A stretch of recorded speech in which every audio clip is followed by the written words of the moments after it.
So there is something called Maslow's hierarchy of needs, and it states that there are basic needs that have to be met before you can move on to higher order needs.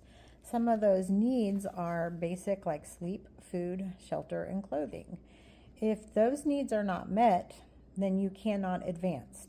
And that is kind of where the whole providing breakfast and lunch free to the kids in our school system started, is because kids were arriving to school and had not been fed, and they were hungry and they were crabby, and so a hungry child cannot learn, and so thus the school system started providing breakfast to try to fill in the void of one of those hierarchy of needs. So we feed them, they are full, now they can learn.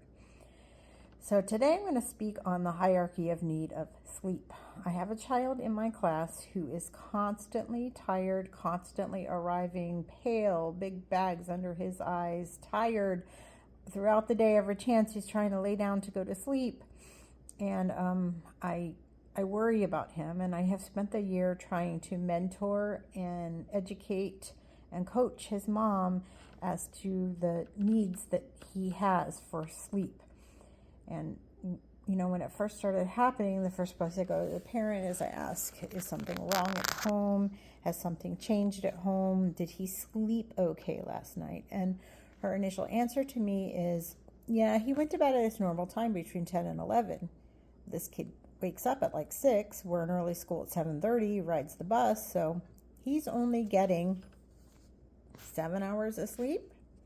He should be getting at least 12. Some of our kids get 14 hours of sleep, bare minimum 10 hours of sleep. So this kid's already short on his hours of sleep from a normal night. And then mom's like, well, sleep disturbances are common with autism. I'm like, very true. It is. They typically will go through periods of sleep disturbance, not constant night after night. And it's the parent's job to provide them a schedule, to provide them a reasonable bedtime. And she's like, well, he fights me to go to bed. And I'm like, well, you're the parent. It's your job to enforce being a parent, and then he doesn't make the rules. You have to say it's time to go to bed. So it's been a constant battle, and she always goes back to autism has sleep disturbances. And I'm like, well, maybe you should contact your pediatrician and work on a plan that he can get some OT. OT can work with you on a visual schedule.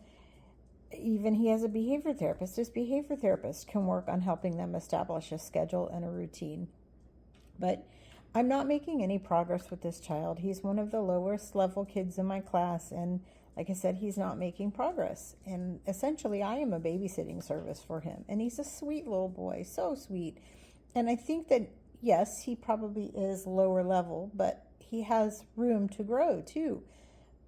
And I can't do anything about it because his mom is not helping me help him.